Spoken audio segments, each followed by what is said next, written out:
Welcome to the best of both worlds. Ah! No. Now, be honest. When you first seen little baby in there, did you have the bonnet on and you snatched it off just to get the No, picture? I didn't. I had my regular hair. I had the, the Versace's on the face. Oh, so I they did look they real caught you a good Walmart game, huh? Oh yeah, I looked real good. I looked real good, but he was in the hood, so yeah, everybody was taking pictures, snapping. He was trying to get the fuck up out of here. He didn't realize that the Walmart that he came to was the hood fucking Walmart. I told you it's the mortars. If you ride, then I ride, then I slide. I don't care if we fail, long as we said we try. If you cry, then I cry. If you die, then I die. We used to be a crazy team. Dr. Jekyll, Mr. Hyde. If you ride, then I ride. If you slide, then I slide. I don't care if we fail, long as we say we try. If you cry, then I cry. If you die, then I die. We used to be a crazy team. Dr. Jekyll, Mr. Hyde. Up the hill. Any nigga get killed. That's why we live by the slogan. Never ran, never will. Unless we doing deals, moving pills, or we moving crews. Nobody would notice that nigga. He should have went to Target, real talk. But he came to the Walmart thinking that shit was gonna be sweet and shit was gonna be good. And he was in Walmart and he had to fucking leave and fucking kind of rush up out of Walmart because he was in the hood Walmart. But you know what?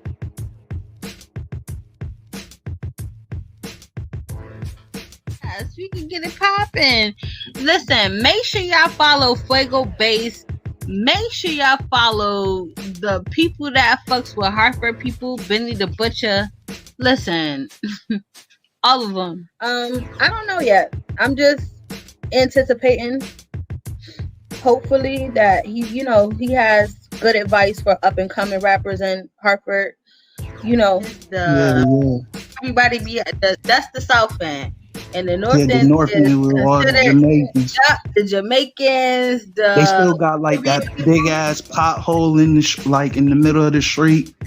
Of course, we got potholes everywhere. No, I'm talking. It's like when you come into the park or whatever. The Jamaicans, they got like a big ass pothole. So. Oh, you talk about Penny?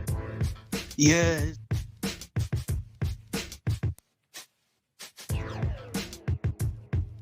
150 characters on each page.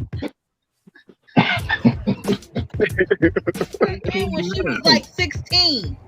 But foster kids. Nah, but I don't know. But in New York, when foster kids turn 18, they get them their paperwork to get their own apartments. Hey yo, they also you have to go through a certain amount of certain things that you have to do in order to become independent on your own. Now, bum rush like a motherfucker. He didn't really get bum rushed, but But at the same time, man, listen, you better watch the movements. We talking about at times the way it was nothing really going on. He's the best hype man in the world. That nigga gets like we smoked the woolly, please. He only is supposed to be up there. Not at all. They could at least have him do one song if he was going to be up there. That was crazy. In my opinion, what you seen was failed talent, man.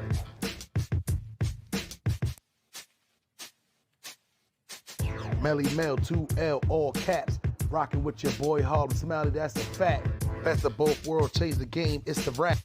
The other parts put you to sleep, and that's a nap. Let's rap. Well, I almost did it again. Unmute. I'm not muted. You can't hear me? Okay, I can hear you now. I can hear you now. You know what it is, my dumb ass. I know what I did. I turned my damn microphone down to make sure, though, too, man. One time for the coaches, episode 12, bitches. Yay!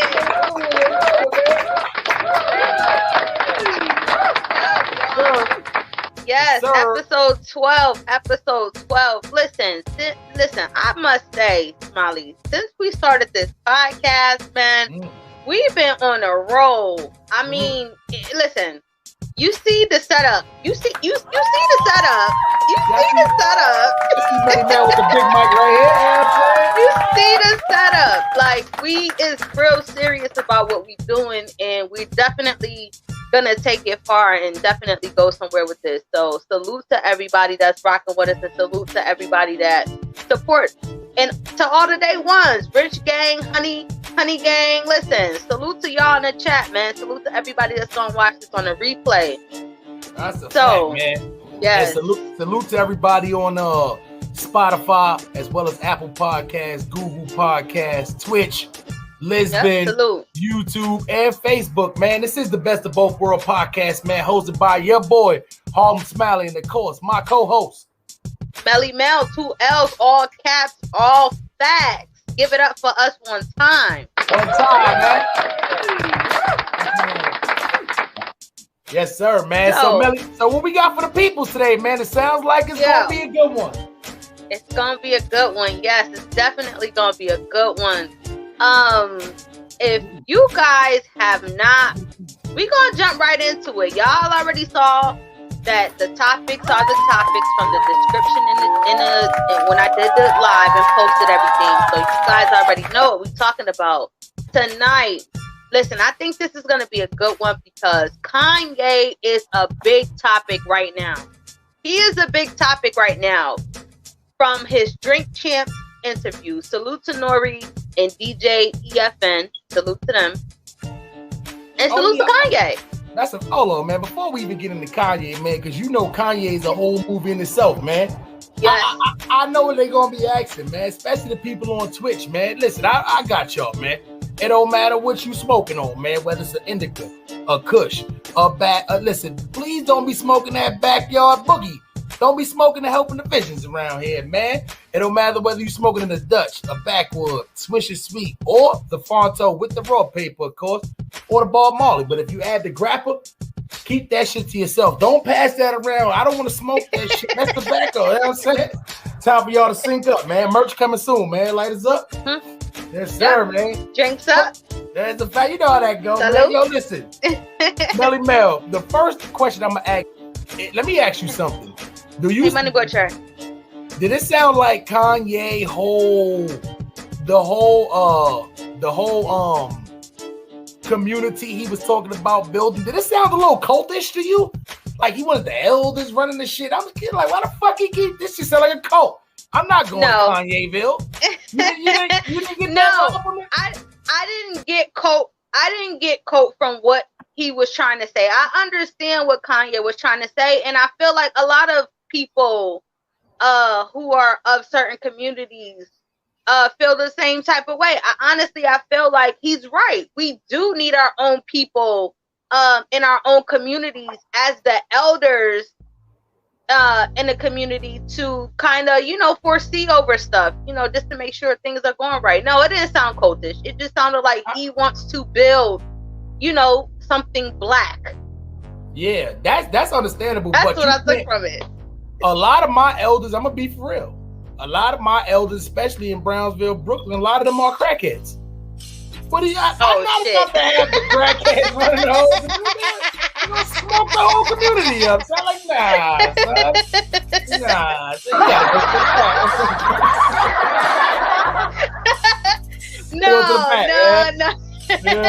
you No, I don't think. I don't think.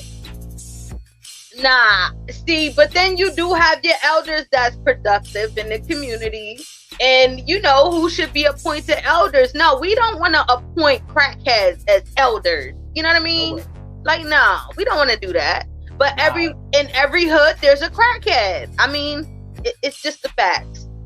And sometimes they be having wisdom and all kind of shit. You be sitting back thinking like, damn, how did this nigga become a crackhead? This nigga got some game. He got the knowledge. He got the wisdom. But that crack boy, it was calling him in the 90s like Pookie. Yeah, fuck the hell anyway.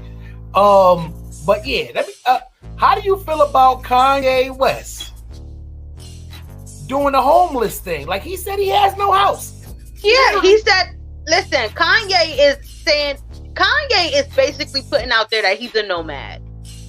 Point blank. Period. He said he's a nomad. I mean, for a person to be worth $9 billion, quote unquote, because that's Kanye's quote, $9 billion, you would think that he would be fancy and all of that other stuff, but he's giving me J. Cole vibes. You know what I mean? Like, you know, but not quite J. Cole, because J. Cole don't give a fuck. He don't care. You know what I mean? Mm-hmm. Sorry, you guys. I have to learn how to censor myself a little bit, because if we want to go where we need to go, I need to censor myself. Yeah. Don't worry. We all on our podcast is aired on only the explicit. Oh yeah, we can never be eligible for the non-explicit. Okay. I tried this and that. So especially like with J. Cole, he'll go up on stage with some sweat, a tie-dye t-shirt, and some Crocs, like, and his hair all crazy. Don't care what he look like. Don't give a damn. Mm-hmm. But I think with Kanye, he still cares enough to wear labels. So I think that he has one foot in and one foot out. Like, he's almost there, but not quite. Did you hear his game plan? He said, I got a couple of people houses I can stay at in New York. I'm going to just make friends. Mm-hmm. And that way I got somewhere to go when I go to these different states. Like, Kanye can't be calling me, yo, I'm Smiley, I'm in San Diego. Can I bum it at your crib? Get the fuck out of here, Kanye. Not. Get the fuck out of here, Kanye. But see, I think Kanye was more so trying to elaborate on the relationships that he have with certain people. You know what I mean? Like, he can't just call. Like, I'm sure he could call Jay-Z and be like, yo, I'm in New York. Can I sleep on the couch? I'm sure he's not just calling a regular Joe Schmo. Yeah, like to say, can I sleep on the couch? But he said I gotta bum it though. He said I go here for a couple days and go there for that's some real bullshit. He's on an adventure right now. He's like trying to seek clarity in his life. Honestly, that's what I took from it. And I think it was more so to shed light on, I haven't burnt my bridges with people who I can really count on and depend on if I need to bum it in New York or LA or Atlanta. You know what I mean? That's what I took from that. That's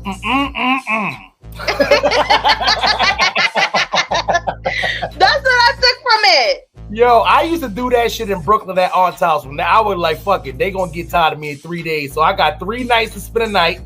Then I'm going to the next. Oh, that's real bum nigga shit.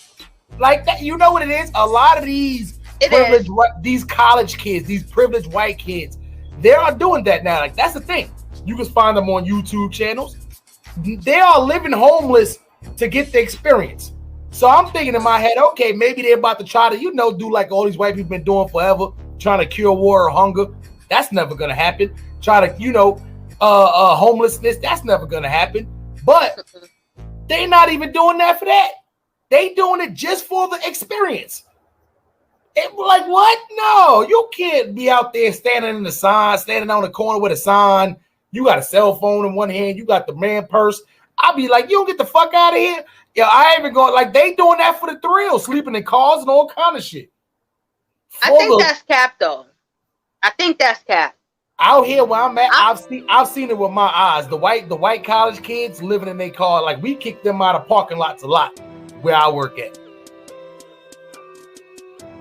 See, I think it's cap. I think it's cap because you got to think about it. Kanye would rather spend $1 million a night to sleep in the Mercedes-Benz Stadium, right? Just to make his album. He said he don't want to. He's right. He said he don't want to go home. Right now, him and Kim are going through some things. So he's like the dude who's going through some stuff with his wife, and they have a house together. But the wife, he don't want to be there. The wife probably don't want him there, and that's what he's doing right now. So, all right, being that we on the wife, right? In the interview, he brung up the wife a lot, and and the manner I thought was well. Let me not give my opinion because I want to hear yours first. How did you feel about in the manner he brung up as far as him, speaking on her? How did you feel the manner that he spoke about Kim Kardashian? I think he's still. I think that he, like I just said, they're going through some things right now. So he like, man, fuck, I'm not fucking with her right now. But only he can talk about her in that way. But if anybody else talk about her in that way, he's not gonna allow that in front of him. You know what I mean? So I think he still gave her the respect as his wife. Not to allow anybody else to disrespect her in any kind of manner. Because it's still his wife. But that's his wife. He could say whatever the fuck he want to say about his wife. I think so. I don't think he really, did too much on that. I think whatever happened between them two, from listening to him and listening to how he talked, I don't think that's something that he wanted. I think he still loves that lady a lot. I think he still think it's hope. He called out Saturday Night Live for what he called, quote, you know what it is? That's what I didn't like about what Kanye did. I don't like that he blamed Saturday Night Live for making Kim Kardashian say that she's divorced to Kanye. I don't think they got enough money on Saturday Night Live to where they can pay her a big enough check to say that. I think she said that shit out of her own breath. I think Kanye has way more hope than what she has. I think she's 1 foot out the door. He's still in the door trying to keep the door open. Yeah. And I don't understand that because, well, I do to a certain extent, but not fully. Because if not fully, not fully. This is crazy. Not fully. Yeah, it is. Because it just makes you realize how much of regular people that they are. When you look at the situation and you see what they're going, it makes you be like, yo, they regular people. That's like some baby mama, baby daddy-ish. Yeah. Kanye fucked up though. He said, that's still my wife. I never signed no paperwork, or the paperwork didn't come through. I swear he said it just like that. He did. I didn't sign no paperwork, but the paperwork didn't go through, which means his ass probably got served them papers. He probably sitting there seeing the paper. I'm not signing this. But did he lie? And you know what? And if that's the case, why would Kim be at the show in a wedding dress going along with the shenanigans? Correct. If it's over, then it's over. Like, I'm not finna be going to your album release party in a wedding dress with the shit. Like, no. That nigga said my kids still want to see their parents together. And I'm like, damn, you pulling the kid card? Like, but you know what? But that is some real life stuff this is what made me feel like, yes, they're just people just like us, because that is some shit that a baby daddy who still in love with the baby mama would say. That's some real simp shit right there. That's why I feel bad for him, because it be a lot of niggas thinking they be still having chances, but the girl mentally, when they gone, they gone. True. And that's why I feel like where her is. It's like, she ain't gonna shit on a nigga because obviously she got a history and this kid's involved in. But I feel like mentally she's going. He's still holding on, thinking this a chance. And we all know Kanye sometimes cannot think level-headed. But I feel like the Kanye you seen walking around with big ass sweaters and all that stupid shit, like that's not that Kanye right now. I feel like this Kanye got more focus when the whole marriage shit kind of split up, because it was like a wake-up call for him. Like, damn, I can't be walking around getting fat, just looking stupid, and I'm not doing nothing. Like, nah, she don't want that shit. She out in the glitter and the glam and all that. Like, listen, I don't know. Me personally, I just feel like it's very small amount of celebrity relationships that don't have cheating involved. That's why I fuck with Wiz Khalifa. Wiz Khalifa tell, like, listen, monogamy, I believe in that shit. You know what I'm saying? That's Wiz Khalifa told that, so Amber Rose got the fuck out of it. Yeah, but anyway, you know how that goes. She running the streets of Wallow, but that's a whole nother. Don't do my good sis Amber Rose. Do not do my good sis. Yo, do not do my good sis Amber Rose. Yo, one thing I like about Amber Rose, though, I swear to God, it's not too many people that can get away with a short haircut and still look cute. I think she looks cute as a motherfucker with that short haircut. It's only certain people who can get away with that shit.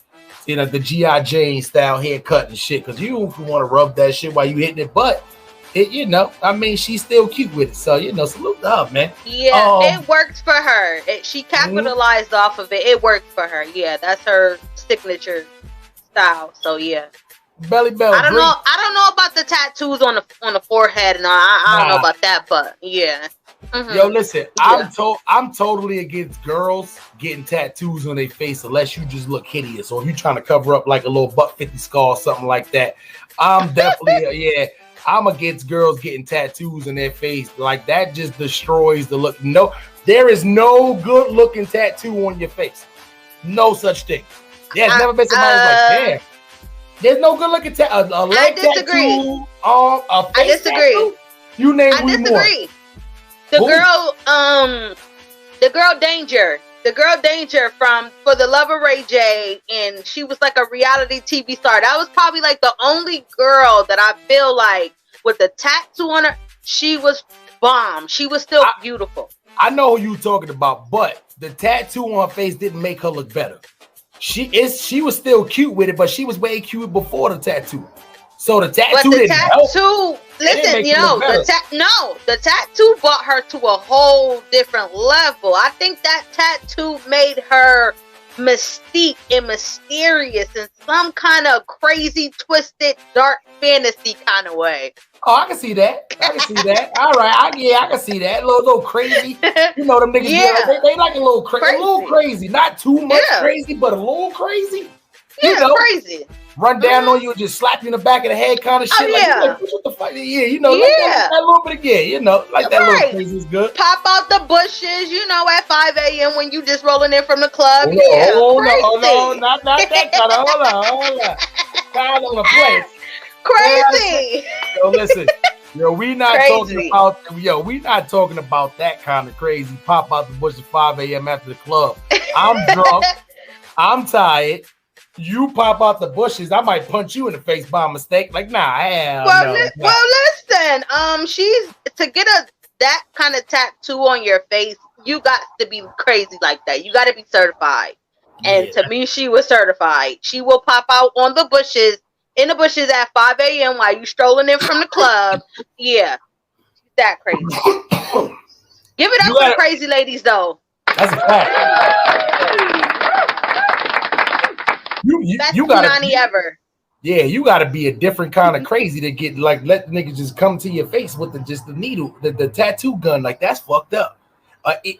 Damn. Anyway, those are the ones you love them, but you gotta leave them alone. Cause god damn it, if they you like, damn, how the fuck she look like this? Body nice, cute, damn good teeth. But she's single all the goddamn time. Like what the fuck? I've been telling you, boy, she 730. Just some screws loose up there. She a little crazy. El Pollo Loco without the chicken and guacamole. Anyway, yo, man, out there, shit be getting crazy in there, man. You know what I'm saying? When they do that, they look through that. Yep. Wait, with the straws. Yeah, you better watch out there. Don't you do me. Don't you fucking do me. Don't you do me. Are you ready? Yeah. With the straw and shit. Listen, I'm a good crazy. Crazy, but I am loyal as shit, and it's something that you will never find in nobody else. I am cut from a different cloth. Period. Yeah. You don't see it. You don't give me like the throw Clorox or clothes kind of crazy. Nah. You the good kind of crazy. You the one sophisticated when we outside, but when we get back in the crib, nigga, it's on and popping. Yep, it's on and popping. Drawers off, nigga. You know what I'm saying? Like, man, drawers off, god damn, my nigga. Come up to you, pull your drawers off and shit like you a little kid. Damn, I'm a grown man. On and popping. Pull my drawers off. But yo, let me ask you something about this guy. We're gonna keep it on the Drink Champ shit, of course. Kanye West did a lot of name dropping. Sure did.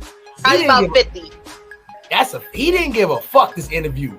What stood out the most from you about this Drink Champs interview?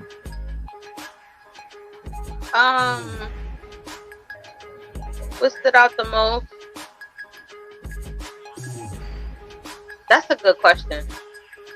That was a Yeah, because a lot of stuff. You know what really stood out to me is the fact that he knows so much about. You know what stood out the most to me? I'm gonna say this. He talked about having a healer, and he talked about past lives, right? Mm-hmm. That's something spiritual, very spiritual. Mm-hmm. But in the same token, he still talked about God the whole way through. That's a fact. Oh, you could definitely tell. So, no, see, that's what I didn't get from that. I didn't understand how you're talking to a healer or, you know, somebody who can tell you about your past lives, maybe access your Akashic records, right? That's borderline. I mean, if he believes in the Bible, that's borderline of you know, demonic. What I would say for people. So I'm kind of confused. Is he a God-fearing man, or does he believe in, you know, like, so that kind of stood out to me in a lot of ways. You know what it is? Being that Kanye mentions, like, you hear a lot of people, right? They mention God, but sometimes they won't specifically say which one they're talking about. Like, it's a lot of people who call their God. They may call them God. You see what I'm saying? Nah. But Kanye is. We know what God. We know what God he was talking about. No, I understand. But this is what I'm saying about Kanye West. Kanye West mentions Jesus specifically a lot. He has one of his most popular songs is Jesus Walks. So he's definitely a Christian without a doubt. You can definitely tell by the way he talks.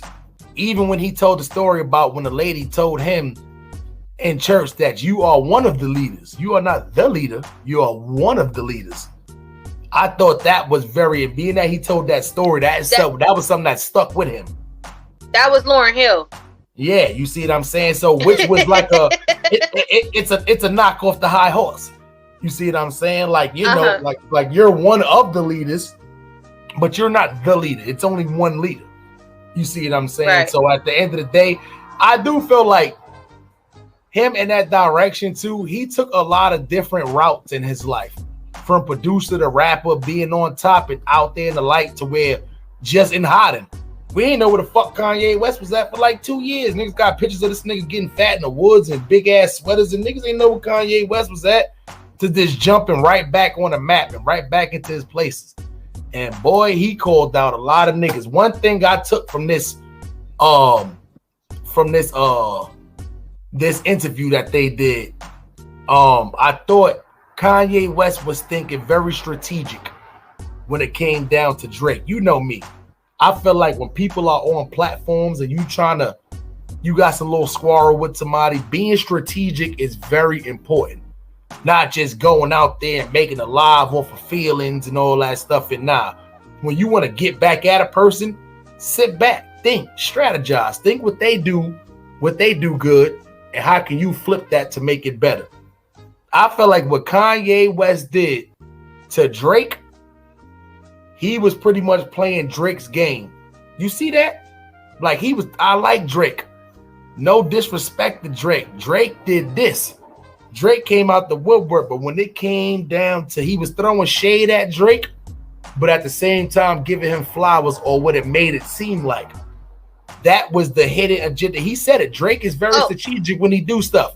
Drake fake love. Fake love. Yeah. Okay. Fake love. Okay. We caught that shade. Yeah, and you know what it is? If Drake wasn't considering even battling Kanye West in the versus battle, he's considering it now. That was super. He called Drake out, said he was going at the same time, but still gave him his flowers. That's a Drake kind of move that Kanye pulled. I thought that was very strategic on Kanye West's part. He know he can't just get to Drake doing a rah, dissing him on songs. You tried that already. He said, let me go into a different bag. Let me compliment him, give him his flowers, but at the same time, throw shade shots at him that only he's going to know I'm throwing. Or if you think strategic, you're going to get up, you're going to pick up on it. And that's what Kanye West did. I think that was very strategic. Like Travis Scott, he was just toasting Travis Scott. He kept calling Travis Scott the fake him. Like that was no subliminals. That was straight indirect. Like that was no, that was straight direct. Like no, and it's crazy because you would think because they're in the same family that it wouldn't be to that, but we never know what they might have behind the scenes. Now, let me ask you a question, Smiley. Do you feel like his thought process and his thinking was all over the place? I do think that about him a lot. I think he's one of them people that have a lot of quotes, and I think he speaks all over the place and didn't always try to connect it back together. Let me give you an example, right? He does that so much that when he stops and like talks about something different, like how me and you would drift off and say a joke and come right back to it, he does that a lot. He forgets his train of thought a lot. Like that'll happen like once a time. Like damn, man, he does. Man? That shit was happening because he rambles. He does. But a lot of it too. If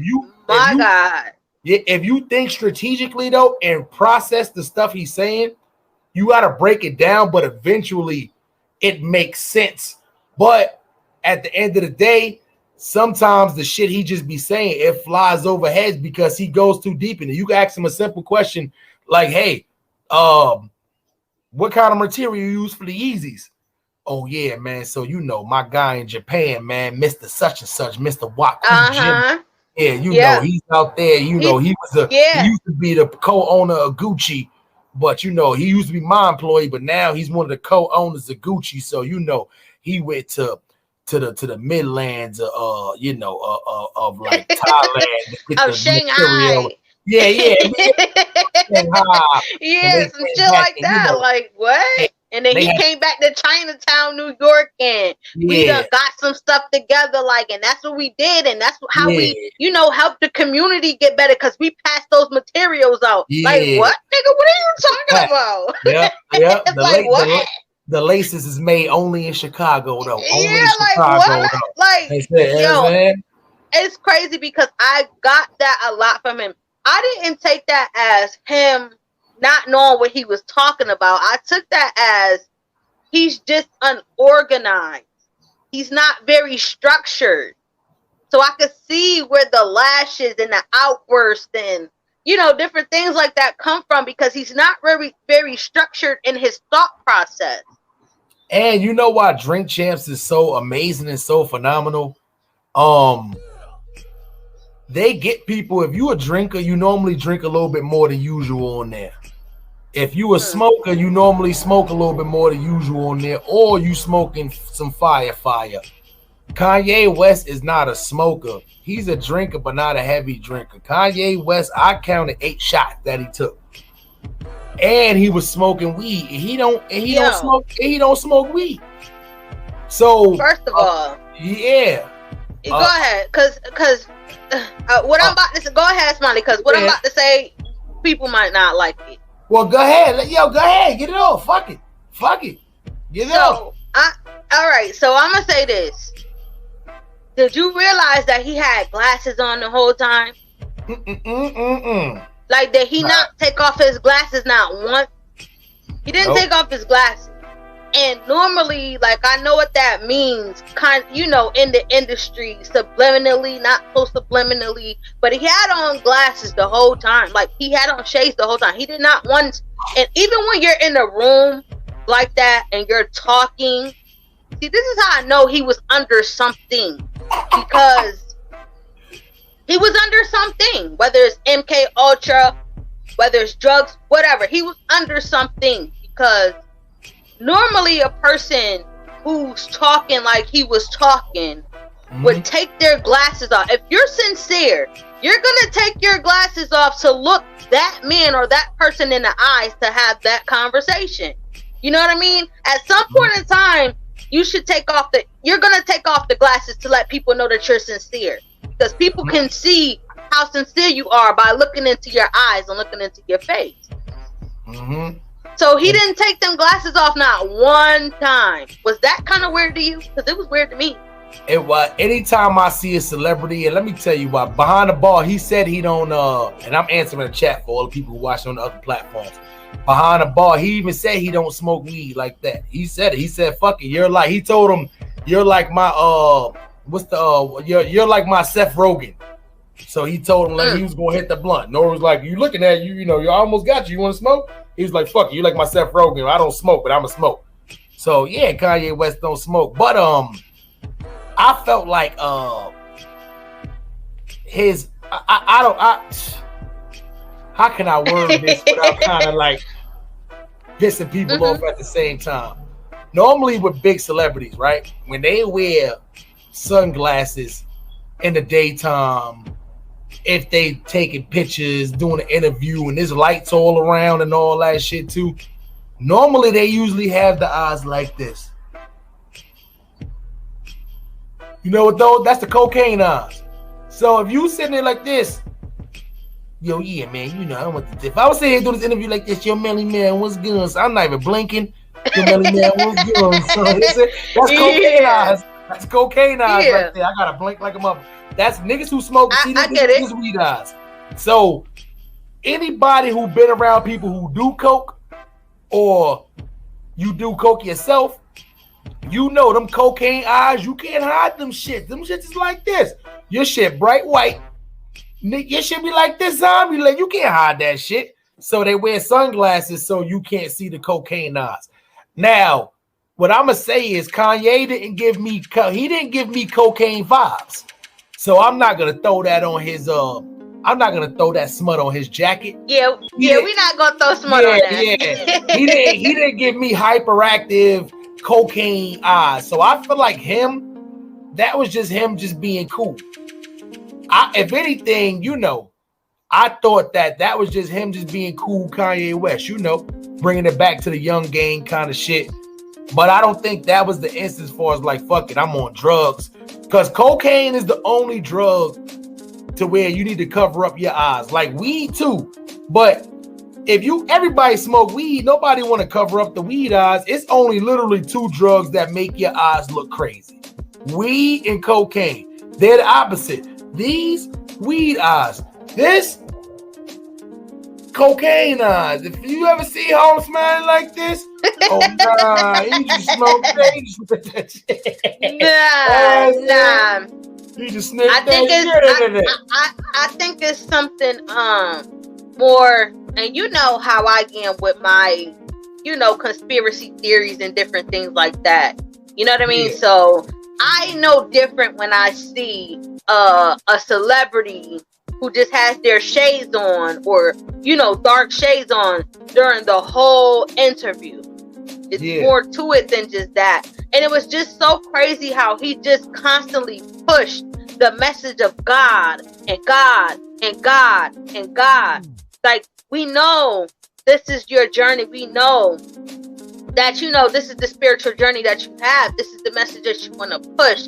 But it was just so weird to see this interview and to know what I know and to see it. And that was just the message that he wanted to push. But in the same sense, you pushing all of this technology, you pushing all of this, you know, all of this different stuff. So I got, you know, what I was supposed to get from that interview. You know what's weird about me? I ain't even gonna lie. I thought it was weird, right? Like, when niggas said Kanye was starting his own church, I thought he was just like funding it, you know, getting like a real pastor and all that. But I didn't know like he was getting his own church, like his own church. Like I'm gonna be honest. When they said they had Kanye up there like preaching and all that, I'm like, I'm not going to that shit. Yeah, I'm being honest. I'm not going to that. But that's something that kind of threw me off with Kanye. With real Christians don't just do that. If you a Christian that go to church, you know you fear God, but you're not saved, and you know you're not eligible to be no pastor, assistant pastor. You're not even an evangelist or an apostle or nothing. You're not a prophet or nothing. You just a sister. You sister Bethany, and you hit the lotto or some shit like that. And then you end up just, you know, can pay money to fund the church. You can't just start a church and say, oh, I'm going to be a pastor. Like, nah, Sister Bethany. You can't go from Sister Bethany to a pastor. Like, nah, it don't work like that. You got to go up chain of command. You know you got to get the real pastor to go be a pastor. So I think that's what Kanye way he threw me off with that. Like, I'm not Pastor West. I'm not watching Kanye West. Like, this is blasphemy. Everything he doing up there is a sin. He not supposed to be on the pulpit. Dumbass. I'm sorry, Lord. I'm sorry. Listen, I think that he's going through a spiritual awakening, but he's still confused. I think he's going through a spiritual awakening, but he's still confused about, whether he wants to believe in God or not believe in God. So that's just what I think personally. He got a church and a choir. It's too late for that. He had to make his decision. You can't have a church and a choir. How many of them do it though? You can have a church and a choir and just not be a man of God. Like, we've seen this all the time. Like, this is not nothing new. We've seen false prophets. Like, this is not nothing new. It was giving off kind of false prophet vibe, but who am I to judge? I you know what it is? Yeah, I just know when that church first came out, it was people paying some big money to go sit front row at that church. I had to go a lie. They had like everybody from Beyonce, and they was calling this first like Sunday services. Yeah, I'm sitting there like, nah, like, all right, cool. Kanye West. He brought the nice black people to church. That's what I'm thinking. That's crazy. How he had a whole choir, like how he directed a whole choir. We never know him to be a choir director. Hell no. Big Jet Wu in the building, Fonz Poe, man. Salute to Fonz Poe and Think Different Incorporated. Y'all go subscribe to the YouTube channel, Fonz Poe. But listen, what? The choir is phenomenal, especially since they did DMX funeral. Yeah, they definitely on the map after that, because all the shenanigans happened at that funeral on top of him being DMX. You know what I'm saying? Crazy. That's crazy. I'm still making a little money off that footage. They was acting a fool. They damn sure was. And at Black Rob funeral, man. R.I.P. to DMX and R.I.P. to Black Rob. R.I.P. to Bismarck Key. Yeah. Yo, R.I.P. to a lot of the legends and the greats, man, that we lost. Listen, man. And this is a quick sidebar, man.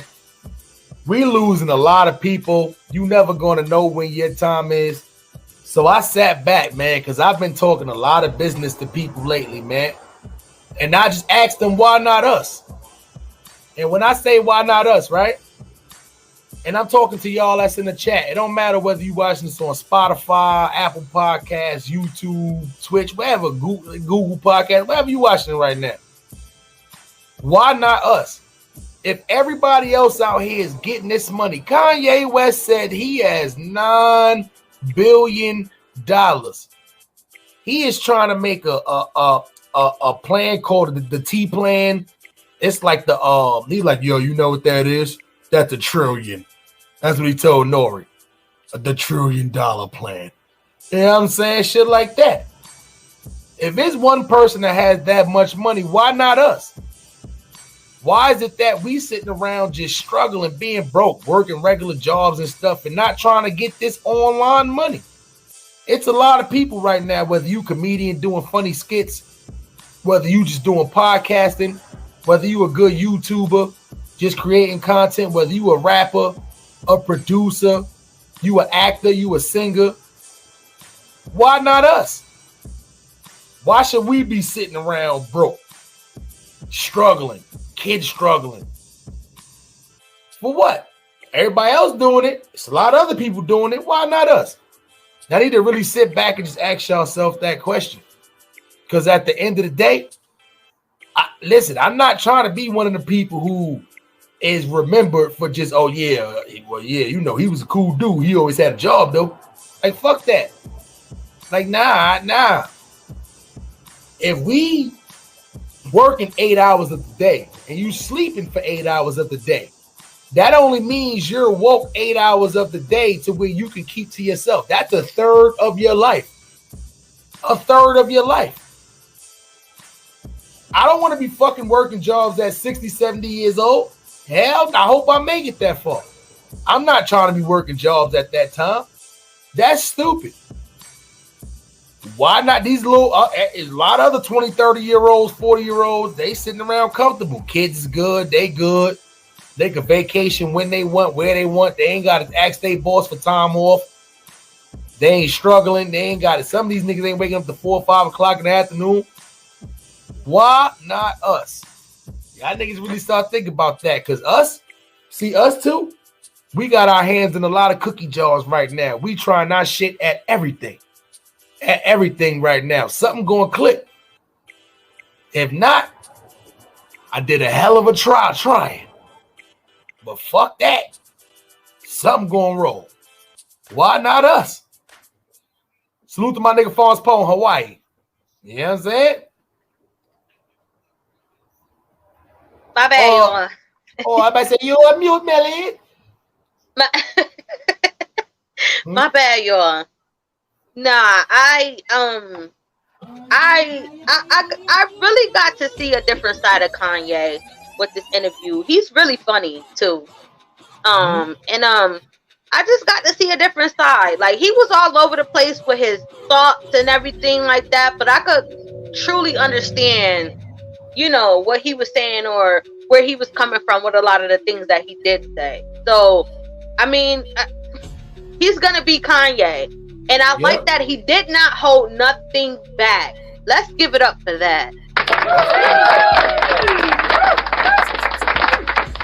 He didn't hold nothing back. He said how he truly felt, and I can appreciate that. So let's talk about some of these rappers or some of these people names. We ain't even gonna talk. It was a lot of specific names that was brung up. Like, what was the dude with the clothing? What's the dude that was with the clothing? That does the clothing, the bags. What the hell is that guy's Virgil. name? Yeah, he mentioned Virgil a lot. Virgil. That's a fact. He mentioned him a lot. He you got an echo? Nah, I don't got an echo. You hear echo? Yeah, I don't hear. I think I'm good. I maybe I'm a little delayed. Yeah, you might have a delay. So let me ask you this, right? What do you think about as far as how he was talking about Travis Scott, calling him, like, at one point in time, he literally said Travis Scott is me, ASAP Rocky, and he said another person all in one. Like, he stole all three of our styles. How do you feel about that? I feel like Travis Scott should take that as a compliment. Oh, hell no. No. I think he should take that as a compliment, because for Travis Scott to be as big as he is, and he only sticks to one style pretty much of music, and he took pretty much like all of those different people to incorporate to make his own style. I think that Travis Scott should take that as a compliment. Like, a big brother, basically, you know how a big brother might, haze you a little bit and things like that, but it's still all love at the end of the day. That's how I took it. I didn't take it as disrespectful. Who wouldn't want to be compared to some great? I ain't even gonna lie. I took it as full-blown disrespect. I thought it was Kanye telling this nigga, like, yo, listen, you pretty much stole my style when I went away. You stole my style when I went away. You see what I'm saying? And I'm here to take the throne back. He said he told Travis Scott this. You see what I'm saying? Yeah, he did. That's a fact, man. So I felt like he was throwing. It was a lot of people he talked about, like, that he was humble. The Pusha T situation. It was a lot of, even with Soulja Boy, right? The only way I feel like he dissed Soulja Boy was with niggas. He said his verse was whack. Yo, that shit was crazy. Nigga said, yo, Kanye, what happened? Was the verse not good? He said, no, it wasn't. It just started, kept going. I was giant. But then went on to say, Soulja Boy is in the top 5 of trendsetters ever. And then he said Soulja Boy is the future of hip hop. The verse wasn't good? Nah, but I tell you. No! Nigga, you should motherfucking text me that and say that verse wasn't good. Don't get on no motherfucking public bitch ass nigga. Don't get on no motherfucking public platform and say different from what the fuck you told me to my face. Tell me to my face that shit was trash, bitch ass, fucking scab head ass boy. Who cut your hair? Who cut your hair? Your shit fucked up, nigga. Talking about some, man, hold on. I'll give you a good verse. You wanna hear a good verse? Go to the motherfucking studio and cook your ass. Hold on, zoom in on this fucking text. Fuck, nigga, you said the verse was hard, nigga. Why the fuck you ain't texting my phone and say you ain't, nigga? Hold on, we finna me the shit to sleep, nigga. You not finna baby me, nigga, with some motherfucking Soulja Boy is the future. Shut the fuck up, nigga. You said my verse wasn't hard, nigga. Who the fuck is you think you talking? Everything that come out my motherfucking mouth is hard, nigga. What the fuck is you talking about, Kanye West? Nigga, nigga, your album was trash. Your shit wasn't hard, nigga. Just cause it's your album don't mean you get to pick what the fuck is hard and what. Put it out and let the people decide, nigga, what the fuck is hard, nigga. Fuck is you talking about? That shit was trash. I ain't even heard the album yet. All my niggas said your shit was trash. So don't be talking about, nigga, what? Fuck, nigga. Who the fuck is you talking to? Bitch ass nigga, what the fuck that say? How the fuck you screenshot a fucking top 5? We know I'm the future. Everybody know that, nigga. Don't get on no motherfucking interview talking about that wasn't a good verse. Who the fuck you think you playing with, nigga? Everything I spit is hard, nigga. Ricky Morty, hard, nigga. She make it clap, hard, nigga. What the fuck is you talking about, nigga?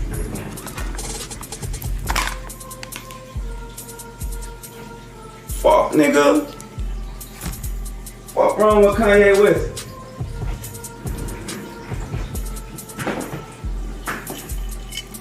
That nigga got me fucked up. You wanna hear a hard verse, nigga? I got something for your ass. Wait till I get back in the motherfucking studio, nigga. Fuck is you talking about, nigga? That's what he said. Like Kanye as a producer, he said he was the most influential. Yeah, one of the most, the top 5 influential. I think he was talking about Future when he said influential, he was talking about Future. I don't think he used influential with Soulja Boy. I think he used influential with Soulja Boy. He said Soulja Boy is top 5 influential artists. Yes, he said that about Soulja Boy. Okay, so yeah, he gave Soulja Boy he dissed him, and then told him he was the influence around the hip hop community. Listen, I think that rapping and being influential are 2 different things, and I understood exactly what Kanye was saying. He's basically saying that he sucks as a rapper. Did you hear the verse? Ha ha he he. But as far as him setting trends and being influential in that way to hip hop, he's in the top 5 for Kanye. But that's Kanye's opinion. Yeah, that's a fact, man.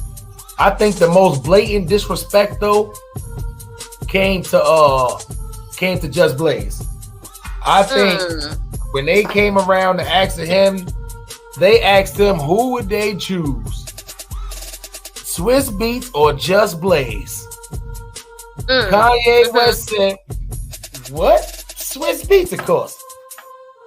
Just Blaze stole everything from everybody." I said, "Oh shit, Just Blaze that was the reason why he didn't have too many great relationships with other producers around the it was a lot of, you know what it was? It was a lot of SoundCloud shit going on.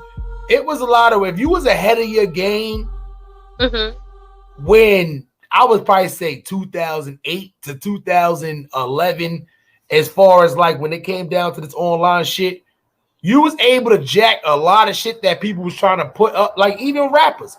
It was a lot of people talking about, yo, they stole my song. I had this song on SoundCloud in 2013. This nigga saying Chris Brown stole a song off of SoundCloud.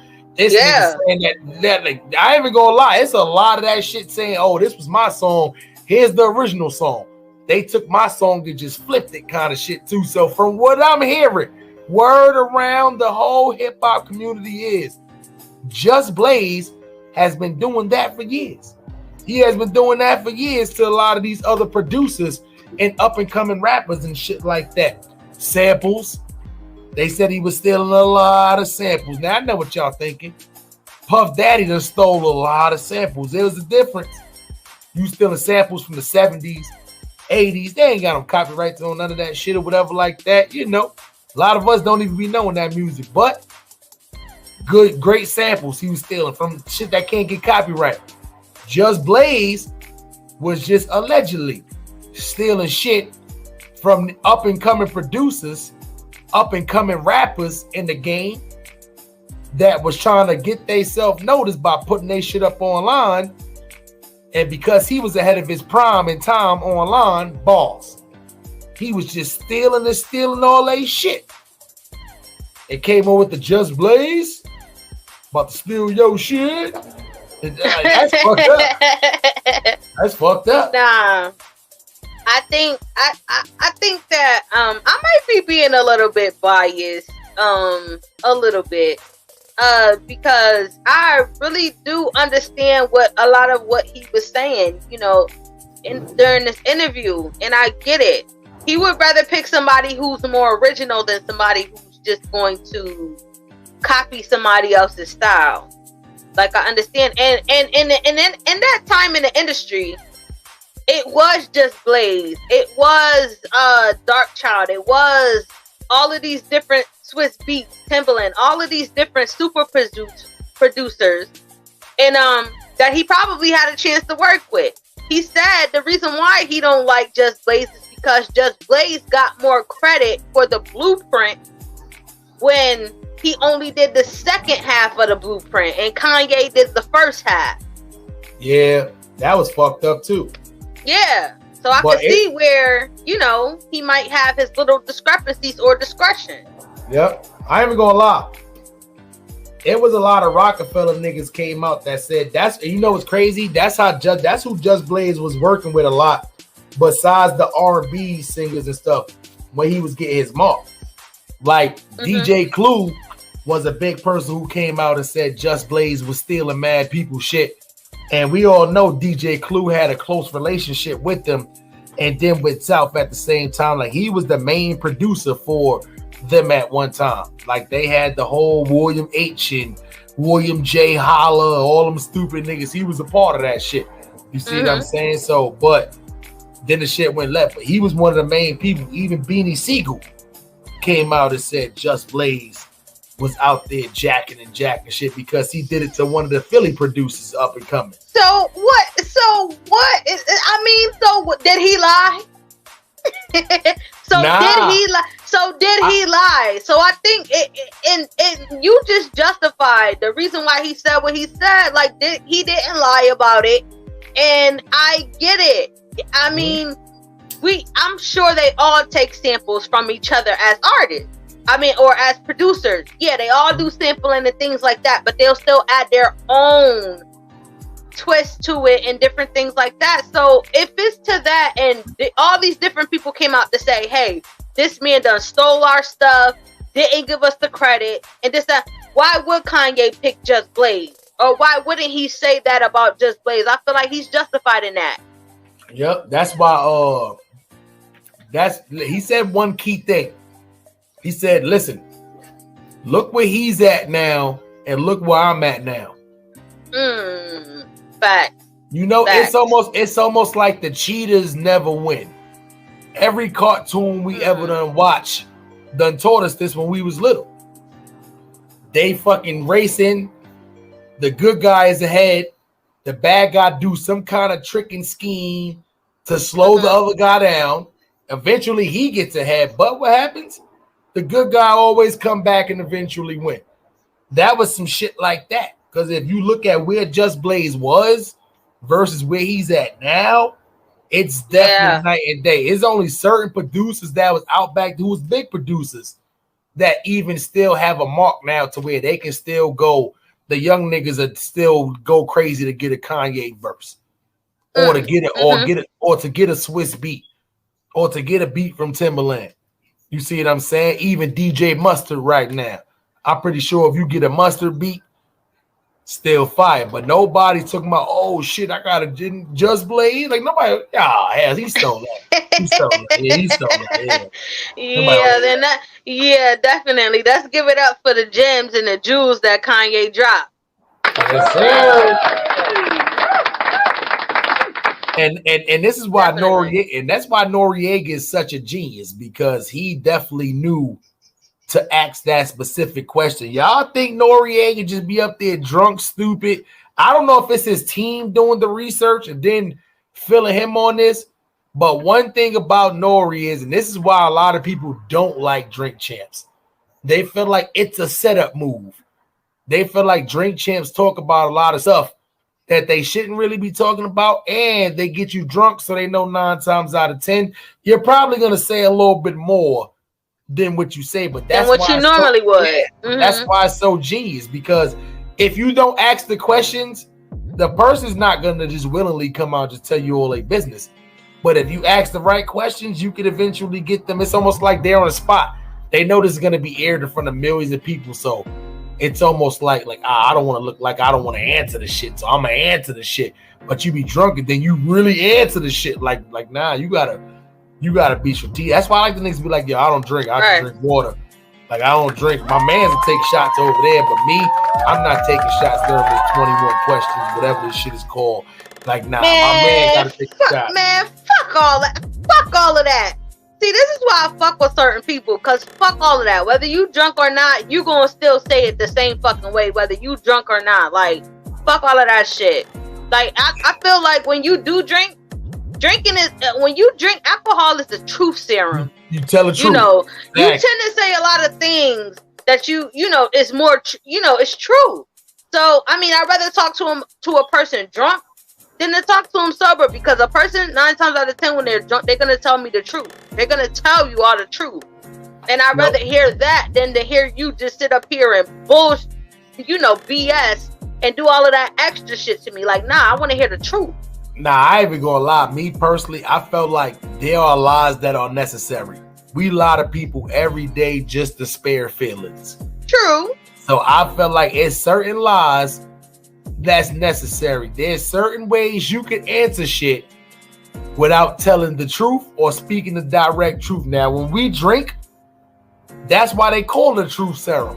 Because normally, your girl will be like, yo, where were you at? You regular, I'm at Raheem house and all that. You know what I'm saying? You know that's a lie to spare feeling. You coming there drunk. You didn't want to give me no pussy tonight, so fuck it. I went to go see Ryan Streeter. You know what? I'm saying? But 9 times out of 10, you probably already knew that. It just took for somebody to tell you that. 9 times out of 10, Smiley, I'm gonna tell you one thing about the truth. 9 times out of 10, we always know the truth. The truth lies within. The truth is always, we're always given signs or something like that about the truth. Our intuition is one thing that we know for sure that, well, I don't know about everybody else, but I know my intuition is one thing that I could count on to tell me the truth, even if I'm unsure or it's in the unknown. We just tend to look past the truth because we don't want to hear it. We don't want to know about it. Yeah, that's why. But you already know the truth. It just, if somebody is telling it to you, you don't want to hear it because it's gonna hurt. The truth hurts. Sometimes You know what it is? I would say sometimes y'all be wrong though. A lot of times y'all be right. Sometimes y'all be wrong. Sometimes y'all think, and I'm not saying that. Let me break it down to you. Eve James, what's good? Make sure y'all go subscribe to the channel. Let me break it down what I'm saying. What's up? What I'm saying specifically. If a dude is cheating, right? Mm-hmm. Your intuition 9 times out of 10 be right. But sometimes it'll just be a close friendship. And y'all are thinking something more there, and there's nothing there, especially with baby mothers. Sometimes y'all think it's something going on, like, oh yeah, I know they still fucking, and that just their relationship. There's nothing going on. Like if my girl ever came out and told me she thought it was something going on with me and my baby mom, it wouldn't surprise me. Even though I know we ain't do nothing in like years and years. I don't even remember how the pussy looked. Yeah, we ain't do nothing for years and years. You see what I'm saying? So but because she's around a lot, you see what I'm saying? I see her a lot. So it wouldn't surprise me if she ever thought that. But sometimes y'all intuition be wrong. Oh, I know he fucking that bitch, and he ain't fucking that bitch. Nah, you know what it is. He ain't fucking that bitch at all. You know what it is. It might not be you per se. It could be the other person that they weary of. And sometimes, even if y'all are not together in that sense or haven't been together in years, say this is the thing. If she wanted to be with you and you didn't have nothing going on or whatever the case may be, there's a chance that there's still something there because y'all share something more than just boyfriend and girlfriend. You know what I mean? Y'all are always going to be forever connected. Y'all are always going to forever share that bond. So even if you cut it off, your baby mama still might want you. You know what I mean? Like if you wanted her today, she would be like, okay, let's do this. You know what I mean? So it's always that, and the insecurity should not be there, but there's always just that thing in the back of a woman's head where, we know, different things are certain things. No, it might not be, full on, we having sex or things like that, but just the little flirting, the little gestures, the little certain things, baby father might could still hit it. Baby mama might could still hit it. So that's just where that comes from. I feel like when there's always that possibility, especially when you're dealing with like a baby mother, baby father. But that's why it's up to you. You gotta really trust that person. Like me, she already know how I feel about a lot of situations. Me, I would be a dumbass to even fucking go back into that. Man, listen. So at the end of the day, that's why my girl don't even think, they come over. I come here sometimes and I don't even be home. Be my baby mom. You know how weird it is to walk in and see your baby moms and your girl just talking. You like this. But that's only if you was doing something behind it. Like I already know. Like I don't give a fuck what they come in here and talk about. It better not be like I owe nothing. I can tell you that much, mother, but it better be shit like that. Like I'm saying, so they can talk because when you don't have nothing, that's what I just tell like motherfuckers too. Girls have intuitions and shit. Just don't do nothing. That's what I do. It. I'm one of people either be openly honest with your girl and see if she with it, or just don't do nothing. I ain't even gonna lie. 90% of the people who I know that was cheating, whether it was male or female in their relationship, eventually gets caught. It's like selling drugs. Eventually you're gonna get caught. And one thing that men have to understand, when you've been dealing with a person for so long, see, this is the thing that men have to understand. When you've been dealing with a person for so long, y'all are intertwined in such a way where your DNA is probably running through her blood. She can pick up on different things because y'all are so intertwined and so connected to each other. You know what I mean? She can pick up on different things.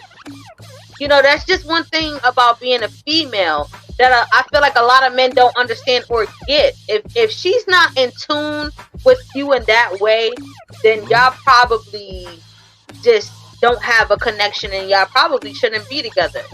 But if we're in tune in such a way to where I'm wearing a burgundy shirt and didn't see what you had on today and you just picked that out, we're connected in such a way where we are thinking alike. We are vibrating on the same frequency.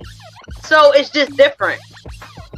For all you couples that like going everywhere with match, I hate y'all. I hate y'all to death. I want to just trip. I want to trip y'all and let y'all scratch through part of y'all dick. I think that shit look corny. I ain't even gonna lie. Like that look that old. I be like, damn, them niggas is new and fresh. That shit ain't gonna last. Every time I see you idiots going out with the matching sneakers and you niggas is matching colors, that shit is y'all never gonna make it. I don't give a fuck how much camaraderie say. Y'all never gonna make it. Y'all never gonna make it. No, Molly, I'm not talking about planned outfits. I'm not talking about that. I'm talking about I know, you wake up at I know. I'm just saying, like, you wake up at 6 o'clock in the morning to go to work. Your girl didn't see what you put on. Your girl don't know what you got on. You go to work. You come home at 3 o'clock and your girlfriend pretty much has on the same colors that you have on. Like, yo, y'all are vibrating on the same frequency. You know what I mean? Y'all are so in tune with each other. Like, y'all can pretty much predict a lot of the things.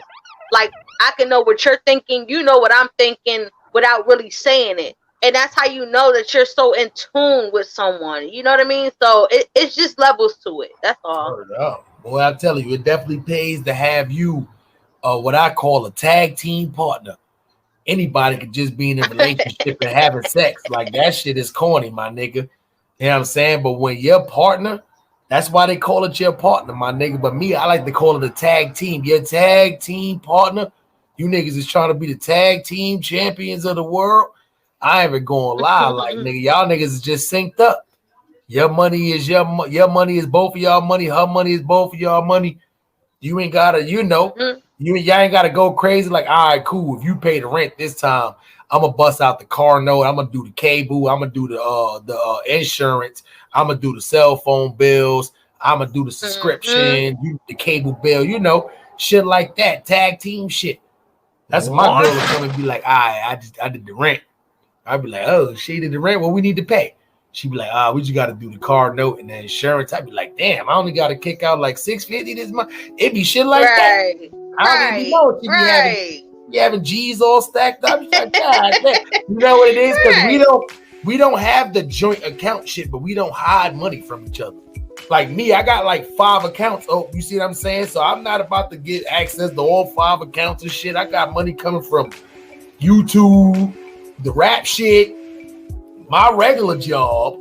You see what I'm saying? Then I got mad accounts open and shit like that. You see what I'm saying? Like, I'm not fucking like, nah, like that's too much shit. So but nobody gotta hide money. But it's good when your girl could just come up and be like, fuck it, I did the rent. You'll be like, yes, see what I'm saying? But next month is good. I might have to just oh shit, let me get my back. Go ahead, Mel, hold on. Yeah, here we go. Yes, nigga was thinking smart. Battery about to go dead on this bitch. But yeah, yes, plug up all electronics. Plug them all up. Okay. Word up. But it's just good to have to y'all in the chat. Make sure y'all hit that like button. Make sure y'all subscribe to both of the channels. Salute to everybody in the chat. We are doing the show. I don't have my glasses on, so I can't see what the hell y'all saying in the comments. But it's all good though. Yeah, behind the bar, just talking about your crown tattoo. That's all. Ain't nothing crazy. Okay. Yeah, he said fix your crown. I guess it's sideways. And you're supposed to be standing up. And as a behind the bar, behind the bar. Salute the Maine the Milkman, man. Make sure it don't matter where y'all watching this at. Go subscribe to my guy, Maine the Milkman, man. He got some dope content on YouTube, man. It's Behind the Bar 2.0. Listen, it was made to be like that behind the bar. It was made to be like that. Did you not know the person that's under that crown? A lot of niggas would never be that. So, Melly is dropping gems and giving y'all balls on here. I hope y'all appreciate this late night shit. Listen, man. Salute to my guy, Babe, man. I gotta put the laughing emojis up. Yep. Man. That's a funny ass nigga. Behind the bar. That's a funny nigga, man. You know, Behind the Bar is from CT, right? Oh shit, I didn't know that. He's from Connecticut. I didn't know that either. He's from CT. Oh, I didn't know that at all. Yeah. Don't worry, yeah, he's from CT. Yeah, we had to pull up on behind the ball one time, man. You know what I'm saying? Yeah, that's why he showed me so much love, because he's like, oh, you from CT? I'm from, we from CT. And you know what? It is such a scarce amount of us in CT that actually does this and get up here and I wish more people from CT would definitely tap in, but I don't know what the hell is going on. I don't know if there's too much fentanyl, too much pills. I don't freaking know. Yo, listen, CT in Boston is dying right now for some YouTubers that's outside of just 2 or 3 or 4, y'all. They are dying. CT in Boston, this is what they need. I told you this already. They need YouTubers, and they need a good 2 or 3 black actors, and then they need a couple of mainstream artists to come. Yeah, for Connecticut and Boston to be, especially me for being from New York. We know that as a big place. Like, that's not no small rinky-dink kind of shit. You need a little money to live in Connecticut. I'm gonna be needing a little money to live out there. Boston not so much, but they on the map though. No, Boston more than CT. Boston is way more expensive than Connecticut. I'm telling you that now. All right, let me break it down like this, right? Like, Boston to me, right? I'm gonna be like, when I seen it, I was like, damn, like Tom Brady might live here. This New England, like this might be Tom Brady area. But then I seen some shit. Am I in the Bronx? What the fuck? Like, I said, this is a lot of low income house. All right, so let's say it's expensive to live out there, but it's still a lot of low income housing in Boston. It is, but that low income be way but beyond the means of your living. I'm telling you, Boston is more expensive than probably New York. Real talk. And we in Connecticut, we in the middle. We in the middle. We in between New York, we in between Massachusetts. So we in the middle. It just depends on where you go, but we in the middle. But salute to all the content creators, man. I told niggas for a fact, right? Why do you feel like people from Connecticut sound more like New Yorkers and people from Boston have accents? Connecticut niggas don't got accents. Y'all sound like New Yorkers. Boston people got accents. Listen to how Maine the Milkman talk versus how T History talk. And they probably like 40 minutes from each other and shit like that. Like, Behind the Bar is closer to New York than Massachusetts. That's what I'm saying. I'm talking about T History though. Boston niggas have accents. Connecticut niggas, they sound like New Yorkers, but it's so close to each other. Yeah. It depends on where you go. And I get that a lot. You know what it is? It's people who have probably only been to New York, like the boroughs of New York. That's where they get that from. Or see TV or watch stuff like that. And they get that from, New Yorkers. So they, down south, they just consider us all New Yorkers. You know what I mean? Down south is you're not from Connecticut. You from up top. So pretty much they consider you a New Yorker or whatever, but they don't understand that there's different places. Like, people in Rhode Island talk completely different from people in Massachusetts. Facts. They talk completely different in Vermont and New Hampshire.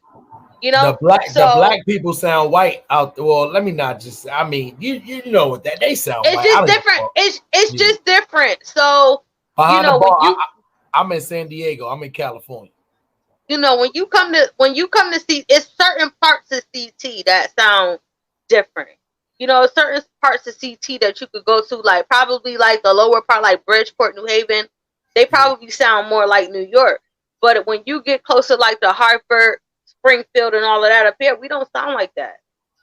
Yeah, I know. I was about to say too, because a lot of people I know from Connecticut, that's all I kept thinking was like, they don't sound like Boston, like especially like the females, especially the white female. The white females got the most annoying fucking accents, but a lot of the people, most people in Boston got accents. And for Connecticut to be that close, she be like, damn, it's night and day like a motherfucker. Like, a lot of people think you from New York if they don't, really watch you too much, because same thing with like Maine. The way Maine talk, his lingo, his slang, he don't have like an accent. You see what I'm saying? Like, to me, like T History has like an accent. You see what I'm saying? He has, but that's why I could listen to him and be like, oh yeah, he's from Boston. Yeah, he's from Boston. Yeah, you see what I'm saying? But you know, I mean, I don't know. I don't know. For y'all to be so close, it just sounds a little. Nah, it's different. You know what I say? Well, I can only speak for Hartford. I know Hartford, we kind of swagger jack more of a Detroit swag. And when I see in this BMF series, I'm like, yo, I see where a lot of us got our swag, like how Hartford got their swag, because we got a lot of our stuff from Detroit, like with the Cartiers, with the What Up Though, like that's shit that they do out in Detroit and that we do here in CT. So I feel like Detroit and CT kind of swagger jack Detroit style, because you know there is a lot of people that's from Detroit that's in Connecticut. So I see where that come from, but nonetheless, we still have our own style with our slang, the way we dress, how we move, how we talk. So it's different here. You know, like it's just completely different. Yep, shit, it's like that a lot. Let the niggas from St. Louis tell you that. The niggas from Detroit jack they whole style. Niggas from St. Louis say that shit all the time. They say, and then the Texas niggas always say St. Louis jacked it from Texas. So it always go. Only niggas who ain't complaining. Nobody does what Florida do. Like, we don't want to be like Florida. Like, it's sinking, it's man hot. Like, nobody want to be like Florida. Nah, definitely not. We vacationing there, we get the fuck out of there. And and go, right? Y'all just on a whole different type of frequency. And Louisiana too. Yo, y'all on a whole different type of frequency, man. Word up. I'm not going down there, Gators and all kinds like that shit. Nah, I'm good and all that. So, Melly Mel, what other topic we got for the people? Main topic. So I mean, are you done talking about the Kanye, because he did call out Big Sean? Oh well, hey, I mean, because you know, eventually we gonna end up dropping the link. Niggas might hit the link and talk about it too. Of course, but he did call out. But let's not skip past the Big Sean shit yet, because I almost forgot about that. Yeah, that was very. Yeah, that was a very big. That was a very big topic, and I feel like it stood out more than anything else because he endorsed Big Sean with good music for years. Did you see how Nori thought it was a compliment at first? Yeah, but then, he thought like Big Sean was somebody real, close to Kanye, and for Kanye to come out and see, this is where I feel like in the interview, this is probably one of the people that he shouldn't have spoke on like that or said nothing about like that. You know why? Because I'm pretty sure Big Sean is going to come out when he does his Drink Champ interview and say that it was shady business dealings and shady business shit behind the scenes when it came to his contract. You know what it is with Big Sean? I don't feel like it was anything as far as like shady that went down with Kanye. I feel like with Big Sean, he was ready. His brand was big. His name was big enough to where he could drift off and do his own shit. I felt like he just felt like it was time for him to not be under anybody's wing. Like how Kanye West called Jay-Z his boss. I'm not calling Jay-Z my fucking boss. Like, nah, fuck that. See what I'm saying? So even if that, I felt like Big Sean was just somebody, he didn't want to be like a lot of them good music people is, just stuck under the wing. Like, you're never going to branch off to be what Kanye West is now, or what a Drake is now, or what a Lil Wayne is now. Like, each one of them had to drift off from the big person that they was under and create their own shit. So I felt like that was something that Big Sean was just on the verge of doing. And he still is on the verge, because Big Sean worked with a lot of new and up-and-coming artists that's outside of Detroit. That's what a lot of people don't know, yeah. So I'm going to say this. Have you heard Drake talk bad about Lil Wayne? Never. Have you ever heard Nicki Minaj talk bad about Lil Wayne? Nah. Except for when she said neither one of them niggas hit it. Have you ever heard Lil Wayne talk bad about either of the two? Nah, he be on too much lean to talk bad about people. Okay, but still, we've never heard him talk bad about them, and they've never talked bad about Lil Wayne, even though they are so big to where they can drift off and do their own thing and do everything like that. So being the fact that his boss, per se, quote unquote, Big Sean's boss, talked bad about him, it had to be something that happened in between there for him to talk bad about him. Or for him to say his biggest regret was signing Big Sean, when Big Sean is probably one of the people that I would listen to over this new shit that's going on now. You know what it is?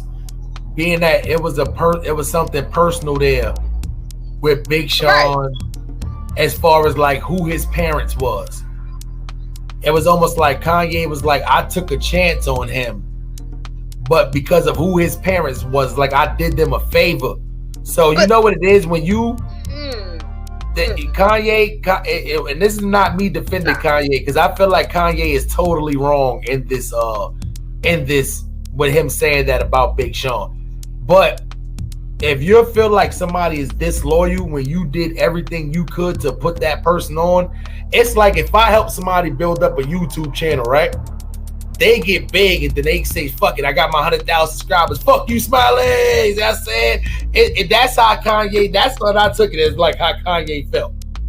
If Big Sean was just like, man, fuck you, Kanye, I did my shit, nigga, I made it now, fuck you, nigga. That's how I felt like how Kanye took it. But Big Sean never publicly came out and said nothing like that. So I mean, no, it doesn't make sense to me. And even if you went off on a whim for his parents or his people, he still made a big enough impact for you to recoup all of your money back. And maybe let that man go or let that man off the label. Like, you have to understand. Like, he fulfilled his obligations already.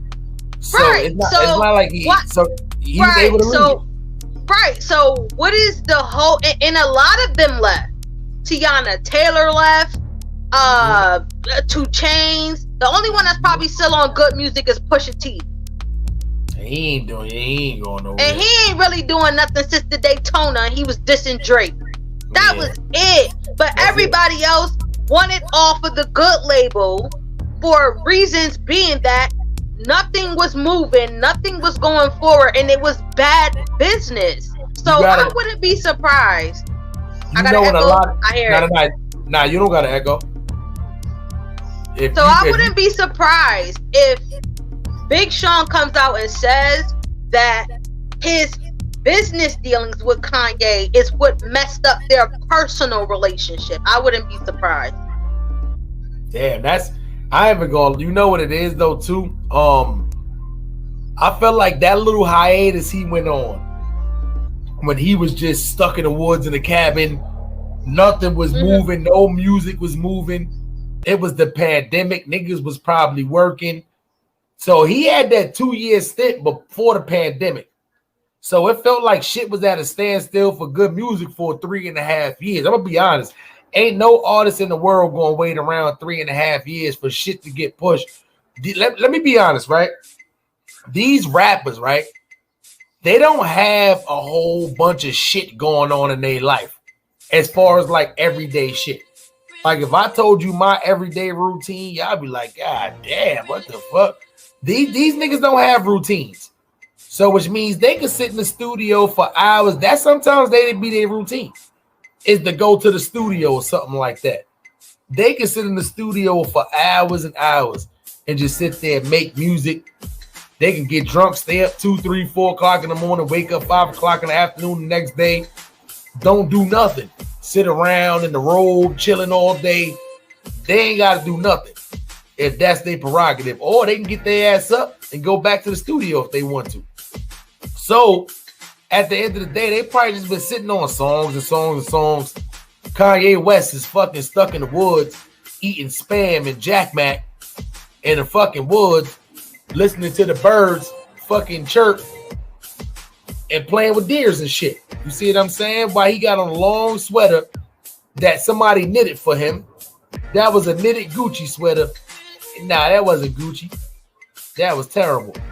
With some big ass pants, getting fat in the woods, moping because Kim Kardashian don't want this nigga no more. Nah, you a fucking CEO. You don't get your dumb ass back out here and get to work and all kind of shit like that. Your ass in the woods. I'm about to come kick these cabin doors. Pusha T was mad. He was the only nigga not mad. Because he still was eating on that good music money. Like everybody else mad as a motherfucker. Not Pusha T. Oh, he in the woods? Oh, I definitely ain't making no music for this 2 years. Oh, but I'ma still tell them niggas I need studio money. Yo, Kanye, I ain't got no money. You send me $1 million? Kanye sending that shit. He in the woods. I don't care. I don't even want to live anymore. Send Pusha T $1 million. The dumbass. You know what I'm saying? You know, Pusha T ain't never leaving good music. He gonna live off of them per diems forever. Melly Bell, you back? Yeah, can you hear me? I can hear you loud and clear. 007 agent. Turn it up. That shit crazy. But now Tiana Taylor got the fuck out of there. She got the fuck out. You gotta be a fucked up CEO to get Tiana, to have Tiana Taylor leave you. I ain't gonna lie, like I ain't gonna lie. She's super cool. She for the black culture. She not too, you know. She got a little name, but not nothing too crazy. Like, damn, Tiana Taylor got out of there. What the fuck? And she's she's a '90s baby. But you know what? I respect why Tiana Taylor got out of it because she's doing just so. Yo, she's a '90s baby. She's from Harlem, and she's just doing so much other different things, like her producing her auntie's company. She's getting up with Spike Lee, getting the information. Like, she's doing other things, man. She don't got time for the music industry and the shenanigans. Like, she released her first album under Good Music, and I absolutely love it. I still play it to this day. Oh, but she's yeah. Hold on. You know who else? And I'm mad. I almost forget this. Sorry to cut you off. I apologize. You good? You good? Salute Tiana Taylor. You Kanye West. You know who else he shitted on? Was Talib Kweli. He shitted on Talib Kweli. I almost forgot about that shit too. Damn, Talib Kweli. Yeah. Nigga said you cannot be mentioned in the same name as Common. As Common, yes. And and you know what? I agree. I like both, but I like Common more. Yeah, that's a fact. I think I like Common more. Yeah, I think when you think of like Chicago greats, Common name is up there. I don't think of Talib Kweli. Like, I don't either. Yeah, maybe the next level down, or maybe like when you think of lyrical. But as far as like just like greats, like Common is definitely up there. And Talib Kweli, and this is just my opinion. You know, we know Body. This is the best of both worlds, me and Melly Mel. We know Body, but yeah, our opinion is, you know, he's not up there with one of the greats. See what I'm saying? Salute, but he kind of shit on John Legend too. Kanye was shitting on a lot of he was shitting on a lot of people that we're not ordinary people. You can't shit on John Legend. That's fucked up. That's fucked up, well, Kanye. No, he had his reasons for shitting on John Legend. He had valid reasons. He had valid reasons for shitting on these people. Like, he had valid reasons. He said that Talib Kweli said some things about him, and so did John Legend. Like, he has valid reasons. Like, what? Like, he got valid reasons as to why he don't like them. That nigga said the Democrats is making John Legend say everything. Do whatever. Say whatever. Like, yo, and shoot. Like, they was pissed off about that Trump hat. This is what a lot of people were talking about. This is all of the people who's from Chicago or near there were talking about, or who's in the same like that conscious era sector kind of, you know, ordeal. They had a lot to say when Kanye West wore that Make America. Yeah, Kanye said he still got that hat. He still got the hat. Jay-Z just, you know, got a little mad when he was wearing the shit. Did we did we dismiss Snoop Dogg even though he worked with Trump or Ivanka to get who did he just get pardoned? He got somebody pardoned. I'm not sure who it was. I forgot who it was. I did a live on this, a segment on. Are we mad because these people are behind the scenes working with these people and not in the forefront endorsing who they want to endorse? And like, are we mad at them for that? Didn't Lil Wayne wear the fucking Make America Great Again hat too? Look at Kodak. Kodak was pardoned by Donald Trump. He didn't cancel him. Nobody gave him that much backlash. I ain't gonna give a fuck with nobody. Said if I'm Kodak and this white man, this nigga trying to do that right before, I'm like, one of the last thing he's doing. I know it's part of we're trying to win the black vote, but I'm one of the last thing he's doing before he's about to lead this bitch. I'm taking that part. I don't give a fuck. But still, if you gonna stand, no, see, it don't work. See, it don't work like that. It don't work like that. And then you can't be able to take the backlash or the heat of it. Like, see, this is why I didn't play so much into the Make America Great Again and all of that with these rappers and different people. That's why I didn't play too much into it, because look, you have black people, and it's crazy that he did this for Kodak and still talk bad about Haiti, somewhere where this man is from. He called Haiti a shithole country. That's why. But got this man pardoned. Yeah. Come on now. You see how the contradiction works? Like, see, this is why I don't take people serious when they wear those hats and they support and endorse people behind the scenes, but in public they endorsing all of these other people. And Kanye has a point. I have not seen Kamala Harris do absolutely nothing since she's been in office.